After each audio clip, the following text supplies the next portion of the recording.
This episode of The Biggest Table is brought to you in part by Wild Goose Coffee. Since 2008, Wild Goose has sought to build better communities through coffee. And for our listeners, Wild Goose is offering a special promotion of 20% off a one-time order using the code TABLE at checkout. To learn more and to order coffee, please visit wildgoosecoffee.com. Being an election year, there will be calls for civility, especially in Christian circles and churches. But Kathy Khang and her co-author Matt, in their new book, Loving Disagreement, believe that Christians are not called to be civil, but rather, through the fruit of the Spirit, embrace the discomfort and hard work of loving disagreement. Listen in as Kathy and I have a rich conversation about the fruit of the Spirit and its call on Jesus followers to engage in the hard work of the betterment and shalom of the whole community, and not just the select privileged few. Enjoy the episode. Hello, and welcome to another episode of The Biggest Table. I am your host, Andrew Camp, and in this podcast, we explore the table, food, eating, and hospitality as an arena for experiencing God's love and our love for one another. And today, I'm thrilled to be joined by Kathy Khang. Kathy Khang is a writer, speaker, and yoga teacher. She is the author of Loving Disagreement, which was awarded the 2023 Book of the Year by Inglewood Review of Books. She's also the author of Raise Your Voice, Why We Stay Silent and How to Speak Up, and Alabaster Guided Meditation, Psalms Volume 1 and 2. She's also a contributing author of More Than Serving Tea and Voices of Lament. Kathy is also the board chair for Christians for Social Action, co-host of the fascinating podcast, and president of the Northwestern University Asian and Asian American Alumni Club. A former newspaper reporter in Green Bay and Milwaukee, Wisconsin, Kathy also spent more than 2 decades in vocational ministry, where she focused on leadership development and training leaders in diversity and justice. She holds a Bachelor's of Science degree in journalism from Northwestern University in Evanston, Illinois. She is based in the north suburbs of Chicago and blogs at kathykhang.com, is on Threads, Instagram, and TikTok as Miss Kathy Khang, and posts at facebook.com/Kathy Khang author. Wow. Thanks for joining me today, Kathy. It's like, wow, is that me? Yeah, I guess it is. No, I really appreciate this. Once I saw your book was awarded that Book of the Year by Inglewood, and I'm a big fan of Inglewood and Chris Smith, I picked it up immediately and really loved the work you and Matt did in the book. But before we dive into the book, would love to hear, what was the role of food and hospitality in your life growing up?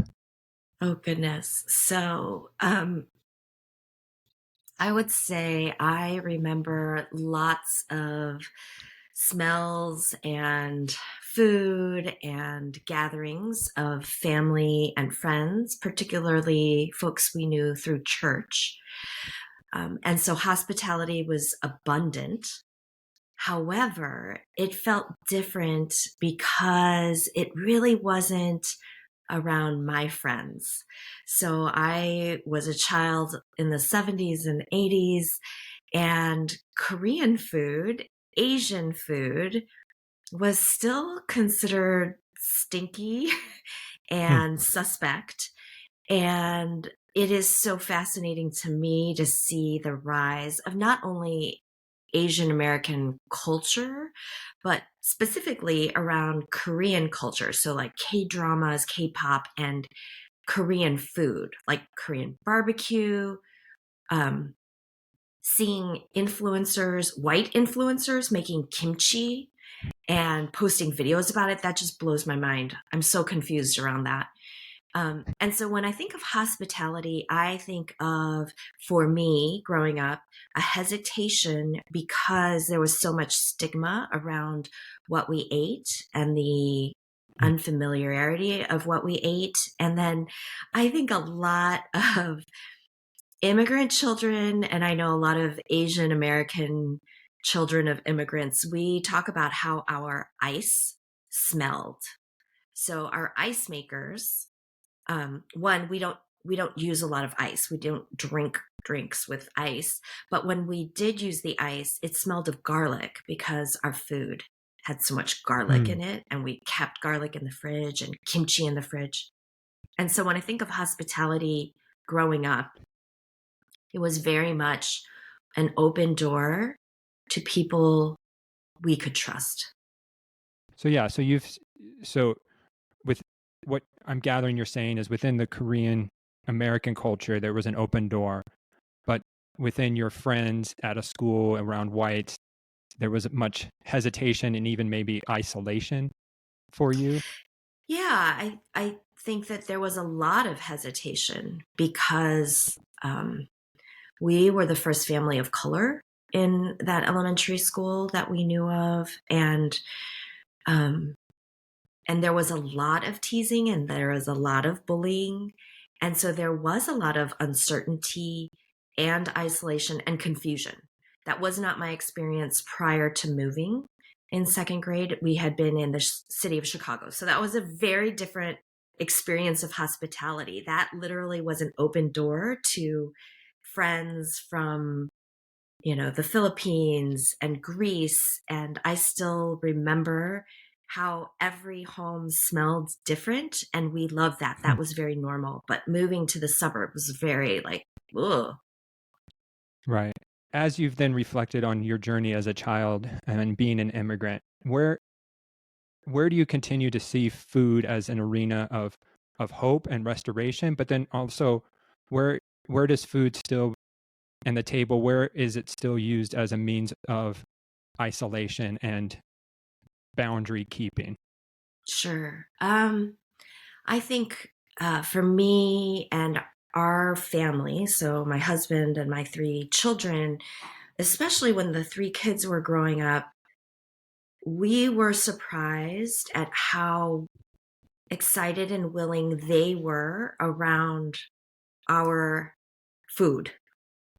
And Hmm. and so our table and hospitality grew out of their lack of fear and lack of that teasing, that experience. And so my kids all took in a thermos the different soups that I would make, and their friends would smell it and go, "Oh, that sure smells and looks better than my sandwich." Right. Um, and so we made sure that when their friends came over, and we made sure that the hospitality we showed was abundant. It was always, of Hmm. course, you can have your friends over. Of course, they can come and stay. Was to make as normal our family's hospitality and food experience to the other kids. So it was always about offering and explaining that we don't understand why everybody doesn't have a rice cooker that sings. Everybody should have a rice cooker that sings. That should be the normal experience of children.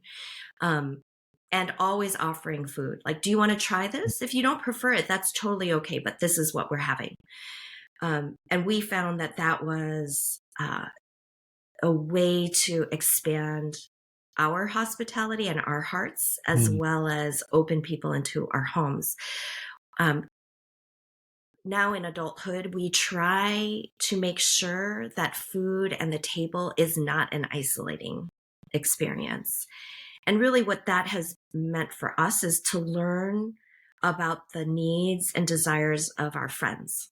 So instead of the ethnic food conundrum, it has been becoming good friends with people who are vegetarians or Hmm. vegans, and realizing, oh, that's a whole nother experience. So how do we make our table welcoming to them?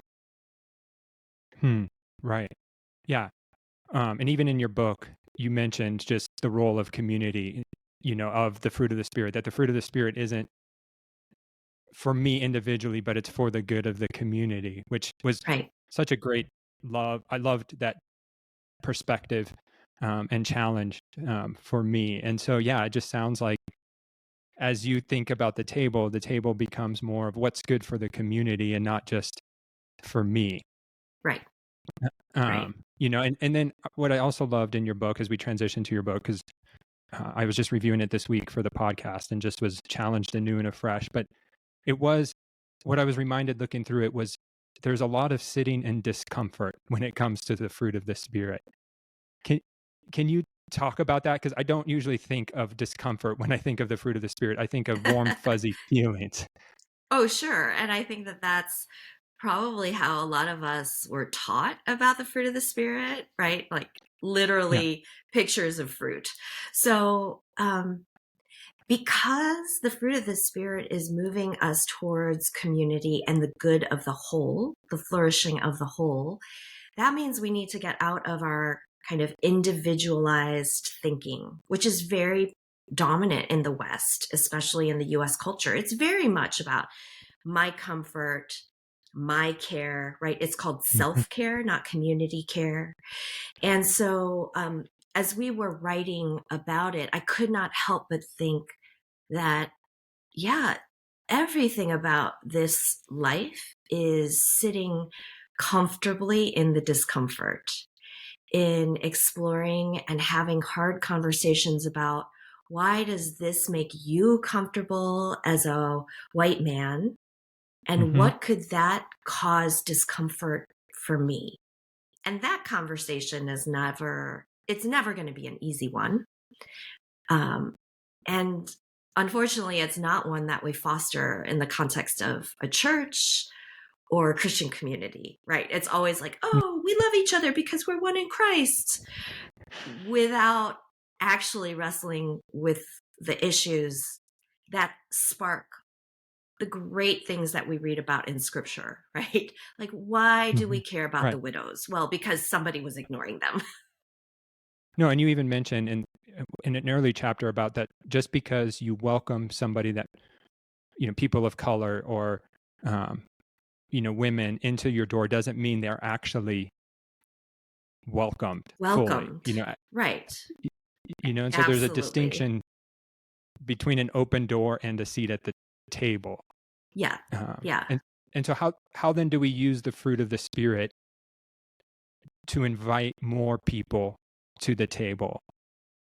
Well, as somebody who felt like I couldn't invite people to my table because it smelled or looked different, but also, kind of riding this wave of interest and curiosity around my culture, uh, it is adjusting my table, right? It's adjusting my table, and a literal physical table. So we have a hand me down table in our kitchen, and without a leaf in the kitchen, it comfortably seats 6 people, Hmm. which is just one more than our actual family. With all of the leaves in the table, we can squeeze about maybe 18. Okay. Which means to do that, we have to move the furniture in the other room out of the way.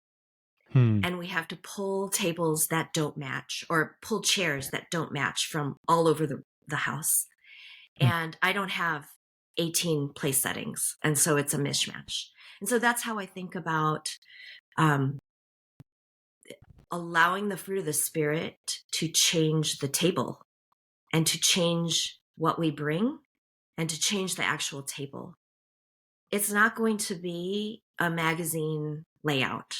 My home is never that. But I think that sometimes I felt like that was the image that we wanted, that the church wanted to present. It's a very beautiful, neat, Hmm. aesthetically pleasing table. Right. Um, and when we pull out every single leaf and grab every single chair available in the house, it is not aesthetically pleasing, but it is beautiful. Hmm. It is chaotic. It is, where do we put all the food? Can we squeeze somebody here? We ran out of forks, so we're going to grab the plastic forks. Do you want chopsticks? You don't do chopsticks? We'll grab you an extra fork. Oh, we ran out of cups. So that is how I envision the fruit of the spirit is, it is not beautiful in the way the world says is beautiful. Hmm. Wow. Yeah. No, that's a great image of, it's not, the fruit of the spirit is not beautiful in how the world would define beauty.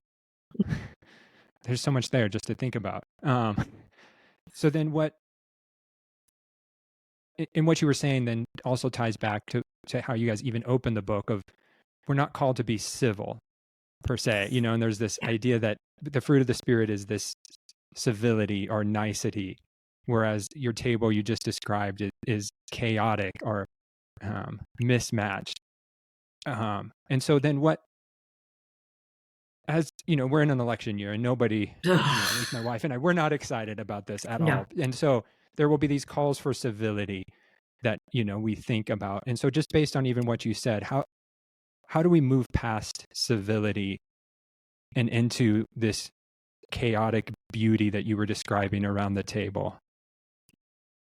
It's so interesting to me because I find civility exhausting. I don't know about you. I find it exhausting because there is a lot of like holding back and pretending that everything is fine when nothing is fine. And so, Mm-hmm. one invitation there is, can you have honest conversations with just a handful of people? You don't need to have all of the honest conversations with everyone you come across right away. That is not what Matt and I are asking or inviting people to. But I think that even in our close friendships, in our families, especially, we hear this a lot. This dread around the holidays because you don't want to talk about politics or religion Right. is if you can't have those hard conversations with the people you say you love the most, I honestly don't know if we have any hope. Right. But it is that civility is as uncomfortable as is having these hard disagreements and loving disagreements. And so are you going to pick and choose? And I would say that the invitation to any Christian is to choose the loving disagreement because that is what God invites us to. And what does that look like? It looks like not picking the holiday dinner table because maybe that's not the most conducive to real hard conversations, but picking and choosing wisely and maybe intentionally setting time to have some of those conversations because it's an election year and there are things that are at stake. No, for sure. And two, I think as, I reflect, you know, on my own journey and the discomfort I have and the desire for civility versus, real meaningful conversation is I'm always afraid of saying the wrong thing or that relationship will be broken. And you point out that, in the book, intent doesn't minimize harm. And so Right,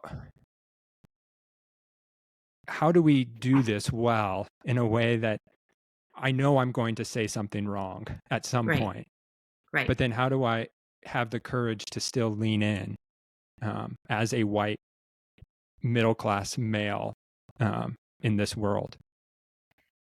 You need to be okay with being fully human.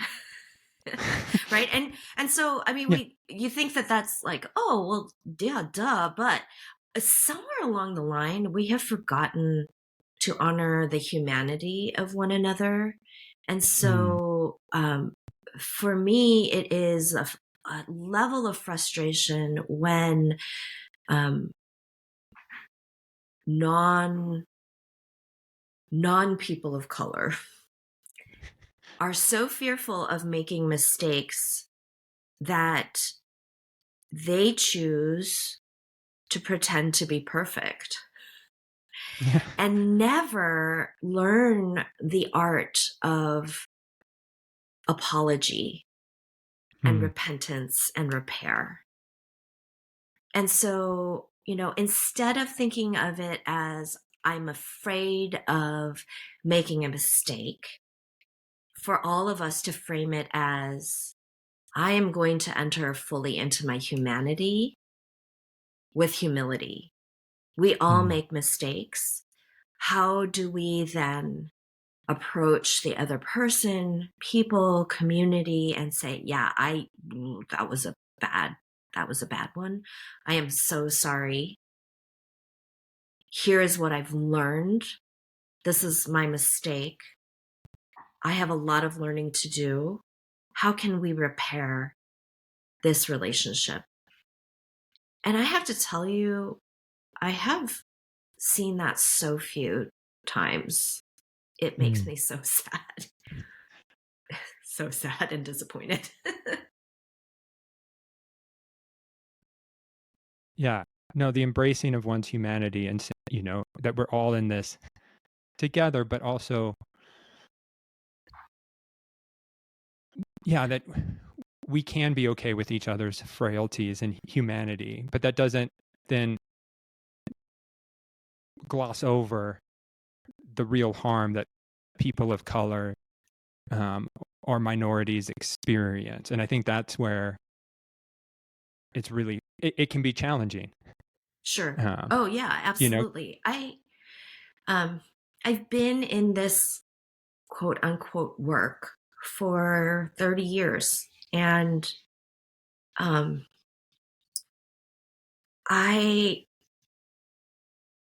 I am so surprised at how particularly white people are so afraid of having their actions labeled as racist. And my response has been, I recognize that that can be a hard uh, label. Not that you are a racist, but that your action was racist. mm, And that hurts. Can you, for 30 seconds, sit with the hurt and harm done to the person on the receiving end of that racism and know that that is every day? And so I do think that there's something missing, particularly in the church, in the willingness to sit in that pain and discomfort. You know, we're headed into Lent. So I'm seeing all of these ads around like, oh, journey with us, blah, blah, blah. yeah. And and and I wish we could sit in that Good Friday pain and uncertainty for longer than a weekend. Yeah. Right. Right?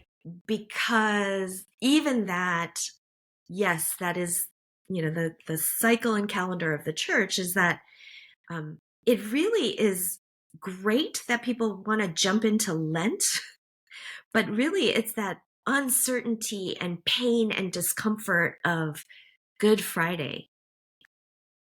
Mm-hmm. And so I think for white listeners, that's an invitation for all of us. It's just that some of us have to live in it longer than you do. Um, Right. right? And that the impact, yes, is much more than your intent, but also if we don't cling to the hope and belief that there is forgiveness, then I don't know what we believe in as Mm. Christians. Um, and you may not get that forgiveness from the person that you have harmed, and we have to be okay with that, right? Yeah. We have to be okay with that we can't make everything okay. Hmm. And that there is not even just sitting at the Good Friday, but sitting in the uncertainty of Saturday, that, sometimes we don't know Yeah. Yep. what, you know, where resurrection is going to come from, or even Right. if resurrection will happen. Right. Uh, Absolutely. Absolutely. And I want to believe, I think Matt, out of the two of us, is more hopeful. I want to believe that in that tension and discomfort is where the fruit of the Spirit also comes in, is that then we can sit with patience and mhm. kindness and goodness, even when things don't turn out our way. Right. Yeah. Wow. Because I don't know. Hold on. I'm trying to gather my Hmm. thoughts. Yeah, yeah. um, because what you just said is sitting in that discomfort will then bring out the fruit of the Spirit. And yet, in my tradition, growing up in the white evangelical church, like the discomfort was never part of the fruit of the spirit. Like it was, Right. the discomfort is in the works of the flesh, not in the fruit of the spirit. Right. Whereas your point of view is actually the works of the flesh actually may be more comfortable than the actual fruit of the spirit. So what? And it go ahead. No, go ahead. Well, and even that I think is part of um the confusion in where I sit. So I have been in white evangelical spaces for a long time as well, and currently am kind of adjacent still. In the US, you can't get away from it. Is this disconnect between the fruit of the spirit and the flesh? Like, how does the fruit of the spirit actually live out in our lives? Well, that has to incorporate our flesh. That has to incorporate, like you said, the table is not just a metaphor. It is an actual table, and Mhm. hospitality isn't just in our soul and spirit. It's actually physical. And so um, I think why white evangelicalism has always been so confusing to me is that it always ends up happy. Yeah, yeah. It always ends up happy for an individual Hmm. or maybe a small community, but never for the whole because we can't move there. We can't move to that discomfort. And so um, I do believe that very much the discomfort of my growing up experience, my childhood, the tradition of the Korean immigrant church, the history of Korea and the peninsula and the divided country, that fully informs my spirit and my body. Is that Hmm. it's not always going to be a happy ending. And yet, I'm still invited and have the wonderful opportunity to say yes into walking into the fruit of the spirit. Yeah, like the fruit of the spirit has to be an embodied, lived out posture, like you just said. It's not a Hmm. metaphor. It's not pie in the sky. Right. Um, Right. and you're a yoga teacher. So how has teaching yoga then helped you embody and embrace this embodiedness that I think we're hesitant to sometimes embrace? Right. Um, I started practicing yoga in my late 30s, and it was just an excuse to get out of the house because the kids were young. I did not think I would be a yoga teacher, so I went through the training really to write about the experience, especially as a Christian, Hmm. because there's so much movement around that. Like Christians cannot do X, Y, and Z. And so for me, being a yoga teacher and practicing yoga, I have found that it actually connects me much deeper to the Holy Spirit and Hmm. being able to be present for other people who are very different than I am. So when I teach, I don't know who in the room is a Christian or not. I don't care. I don't know about their political stances. Um, all I can do is see what I see. And what I see are people from all walks of life, different body types, different ages, um, different races and ethnicities. And what the invitation for me as a teacher is to set, that metaphorical table Hmm. that allows everyone to connect with their bodies. And that has made me much more empathetic and in tune with what my limitations are and where I have more flexibility than other people, to be mindful of that when I cue something, to give people the freedom to do or not do Hmm. whatever I'm cueing. And that in turn has been such a good practice for me out in the world because it's the same thing. I cannot assume I know everything about a person based on what I see. And so how can even I, as a woman of color, still approach people with empathy and an understanding that they are fully human, just like I am. And I come with assumptions just like they do. And I want to believe and have been given feedback that, yeah, my classes, even though they were hard, are accessible. And one of the best compliments, pieces of feedback I got from a client recently was, it was even before class started. She just came over and she was like, you just have this energy about you. And I want to thank you for that. Like, I want to come in and I want to see you. And I thought, you know, I don't know if I got that kind of feedback as a professional Christian in professional vocational ministry. Right. Right? Yeah. Like, I don't know how many pastors or former pastors out there just got people who interacted with them regularly saying, you know, I don't know what you do, but gosh, there's something about you that is so welcoming. And so I would say for me, that embodied practice. And what I bring as a teacher is I'm bringing the fruit of the Spirit.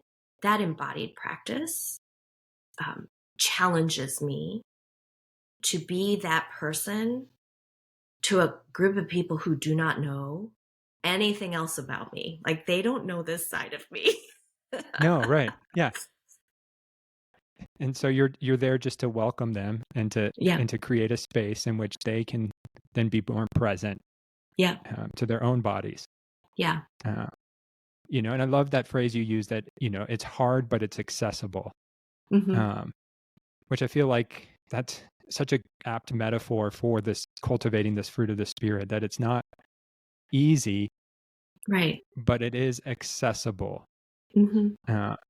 And so how how do leaders, or how does anybody then help, you know, make it accessible, but we don't water it down, Yeah. and make it the toxic positivity that you rail against, or you speak Yes. against in the book as Yes. well. Oh, I definitely rail against in other places for sure. Uh, Yeah. you know, a lot of it is what Matt and I wrote in Loving Disagreement, which is we also touch on the things that we struggle with Mm-hmm. and have failed at. We have talked a lot about why there were certain chapters, certain fruit of the Spirit that we wanted to write about, and why we didn't want to write about others, which was like, this one's really hard for me. I don't want to do it. Right. I don't want to do it. And the crazy thing is, as Christians, I don't know why we think this is optional. Yeah. Mm-hmm. And why we think that this should be easy when there are so many other phrases we glean from scripture that say, oh, this is, you know, life of a Christian is hard and challenging. So why do we think that this is going to be anything else? I also don't know why hard is bad. Right. Yeah. Right. Hard is not going to be bad. Challenging is not bad. Failure is not bad. And again, I think it's part of the myth of the United States and American culture is that it is all good and it's only good if it succeeds in, you know, creating something. Sometimes it's just failure and we have to learn from it. And when we don't, we recreate it. Mm-hmm. So, you know, for your listeners, it's hard but accessible, and it's human. Hmm.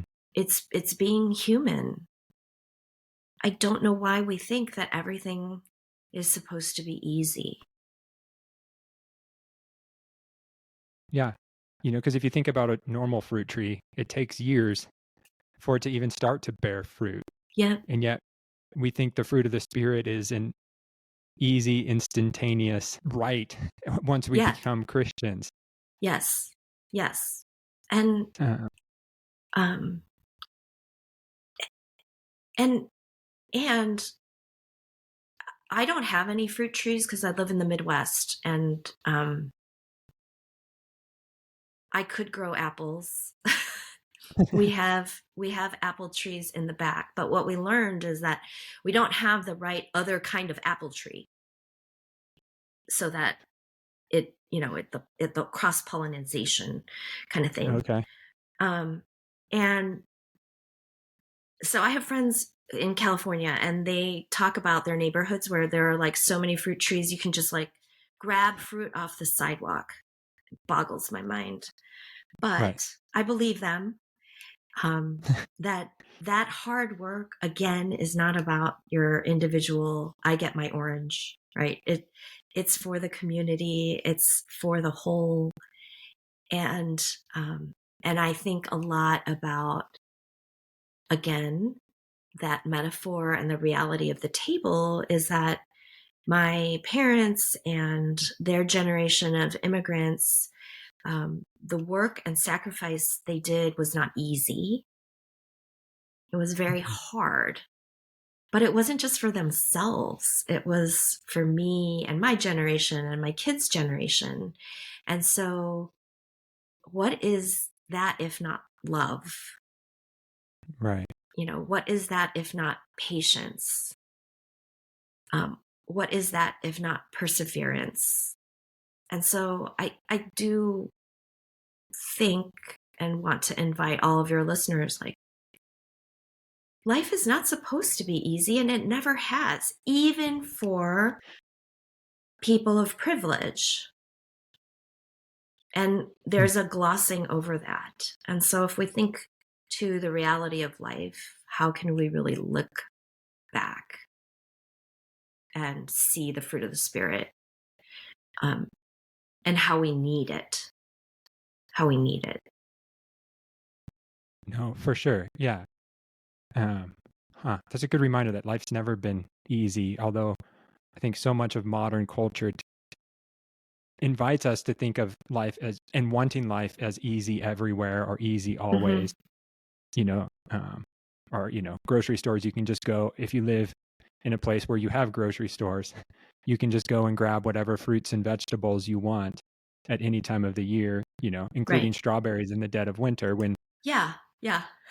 you know, that's not how life works usually. No, Uh, it isn't. It isn't. And again, going back to community, maybe, for me and you, our lives have been easy in that way. But again, it's not just about us, no. right? It's not just about Mm-mm. us. And so if we are actually living in the fruit of the Spirit, we look beyond and go, oh, it's not been easy. It's No. not easy. And yeah, because you also you guys, when you were talking about peace and shalom, a word that I think Mm-hmm. the white evangelical world loves, but Yes. then misses the point where you say like shalom is for everyone, and that might mean some hard change or some discomfort on those in power. Yes. Um, which Yes. I was like, oh, that's such a challenging thought because, you know, when I was working at a church here in Flagstaff, we talked about shalom a lot, but never in what we need to give up in order to make Yes. shalom accessible Right. to everyone. Um, Right. so what does that look like then? Or how does that inform our practicing and our embodiedness? Um, so I'm giggling because I think of like, well, what are some of the practical things where it's either giving up or recognizing, choosing not to participate in? Um, I had one at one time fantasies of living in Arizona. I love Arizona. But then we started reading about the water rights and the fight over water, and Mm. how here in the Great Lakes, we're okay. Yeah. And that eventually we're going to see a bunch of you all want to move into this cold weather because we have so much water. And I thought, I don't want to give up my water. Right. right? And I think that that's probably the thought of folks in more arid communities. Like, well, I don't want to have to stop watering my grass. I want to be able to put down whatever I want in my yard. I want to keep that public pool or my private pool open, right? All of those types of things. And so I think in reality is needing to stop and think about where our comforts are actually hurting the whole. Big and little things, big and little things. So some little things that sound ridiculous, like we have been composting for 2 decades. And that has been a practice that we have taught our kids and their friends. So their friends Mm. all grew up knowing you put all of the banana peels in that little silver container. Now, is that going to change climate change? No, not my one little thing. But it has been the mindset Right. that shifted us completely to how we buy things, where we throw Mm. away, what we reuse, how we recycle. Um, I regularly make it a practice to go like several months and I don't buy anything new except Mm. food. Right. Right. And people are like, well, like what else would you be buying? I have to avoid Target. I cannot go to Target because, oh, I need that. No, I don't need this. Nobody in my Right. family needs another pair of socks. So I think Yeah. it's big things like that. And then Mhm. little things like that and big things. You said it's an election year. Yeah. Um, I think one of the discomfort things we need to give up is being civil. I think we need to have some hard conversations with people who differ Mm. from us, have differing opinions about politics and policy, Right. because there are so many things at stake. Hmm. What are those things at stake? As you look at the election as a woman of color, and you know, what what are those big things for you? I think voting rights have been chipped away at for the last several years. I think civil rights have been chipped away at. Um, some listeners may disagree, but I think abortion rights, abortion care is health care for women, whether or not you personally would choose or want to have. It is health care. Mm. Um, and I think issues and concerns around the border, Mm. immigration, and migrants, that we would allow people to drown at the border and say that is okay, says a lot about our understanding of humanity. And so, Mm. whether or not we agree on the politics, I think as a Christian, we need to have those conversations with people and ask the hard questions. Are we okay with the death penalty and Right. testing new ways to kill people? Are we okay? I think those are the things that Mm. what is at risk is our understanding of humanity. Yeah, and whether we will embrace the Jesus way Yeah. or Yeah. polarized me first mentality that wants what's mine or to grasp and hold on to power Right. and even the illusion of power, Yes. um, Yeah. which was never ours for there anyway, it feels like, um, and so, no, that's huge. And I think just the fruit of the Spirit and cultivating this idea of the fruit of the Spirit for the love of the community helps us begin to think through what those loving disagreements uh, can be in this election year. Yeah.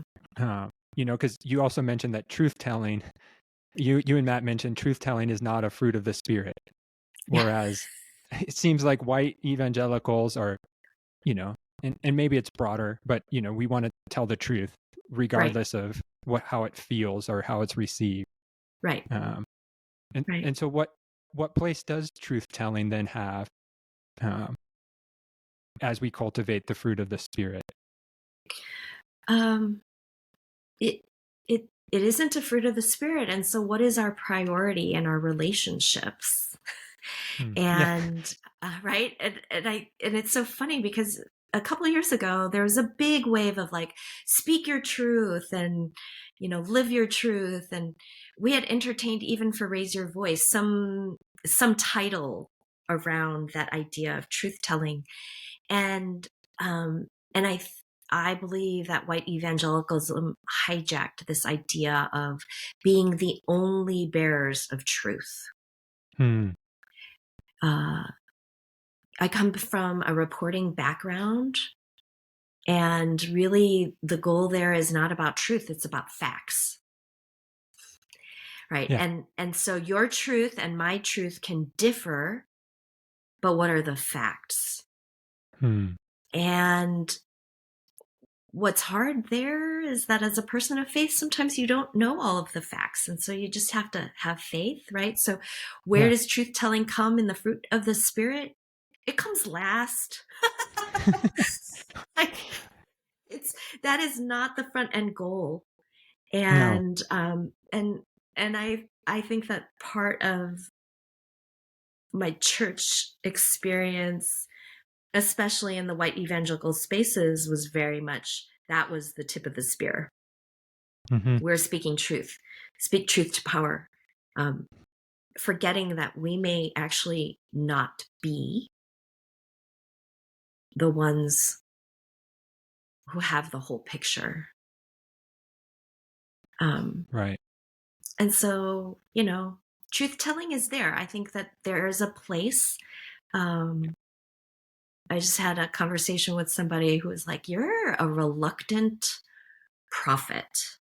And I was like, "I don't Huh. like that. I don't want to be a prophet." Right? Because there's a lot of the truth telling Right. aspect to that. But I don't lead with that. No. I don't lead with that. Mm-mm. And so as Christians, what are we leading with? We should be leading with the fruit of the Spirit. Wow. Yeah. Thank you. As we begin to wrap up, a question I'd like to ask guests is, and you've touched on it, but, as we summarize sort of, I guess, what is the story you want the church to tell? I want the story to be about the flourishing of everyone,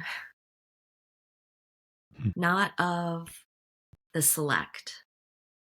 I want it to be the flourishing and the care of everyone, and not just who's convenient. Hmm. Yeah. Amen. No, thank you, Kathy. Your words have challenged me, but also encouraged me, and that's your book. You and Matt's book is, it's definitely worth a read in this year, just because I loved that it was co-written and that you guys bounced ideas off of each other, expressed where you have failed, where you struggle, and presenting a loving disagreement through a book, what is possible for the church. So, thank you for this time. And a few things before we wrap up. I like to end with a few fun questions in rapid fire, Yeah. and have it's fun to hear different people's responses. And so, what's one food you refuse to eat? Oh, um, there's not a lot. Yeah. There's not a lot. Refuse to eat. Raw meat, like a Okay. pate. I've done a pate, but yeah, Okay. That's fair. Yeah. yeah, yeah. And then on the other end of the spectrum, what's the best thing you have ever eaten? Oh gosh, that is so hard. Um, it, the best food memory. How's that? Because I can't Perfect. pick one best thing. I always think about the kimchi jjigae that my dad would make and offer to me late at night. And that's the joke in our family. Like everybody else would say no, but I would be like, Mm. okay, I'll eat it. And so I think Okay. of those late nights and that kimchi jjigae as like the best food because it was Mm. with beautiful intention and impact. And for those of us who don't know, what is kimchi jjigae? Yes, kimchi jjigae is so kimchi, the fermented cabbage, the side dish of my people. Um, Hmm. Once it has fermented kind of past its peak, you can still use it. And it's used in this stew. And there are Mm. different variations of it. You can add all sorts of different things. But that's what kimchi jjigae is. Okay. Awesome. And then finally, amongst chefs, there's a conversation about last meals, as in if you knew you only had one last meal to enjoy. And so if you knew you had one last meal to enjoy, Kathy, do you know what that would be and with whom you would share it with? Oh, that's so ridiculously hard. Okay, so I would want to share it with as many of my like immediate friends and family. Yeah. Right. Yep. And it would be a Korean meal. It would be Mm. a small bowl of rice with like a bazillion side dishes, which is the great thing about a Korean meal is that you don't have to pick. It's just a bunch of side dishes and my dad's kimchi jjigae. Of course. Awesome. Well, thank you so much for this time, Kathy. It's been a real joy and a privilege just to hear your heart in person versus just reading it. Um, and so, thank you for this time. Thank you. Yeah. And if you've enjoyed this episode, please consider subscribing, leaving a review, or sharing it with others. Thanks for joining us on this episode of The Biggest Table, where we explore what it means to be transformed by God's love around the table and through food. Until next time, bye.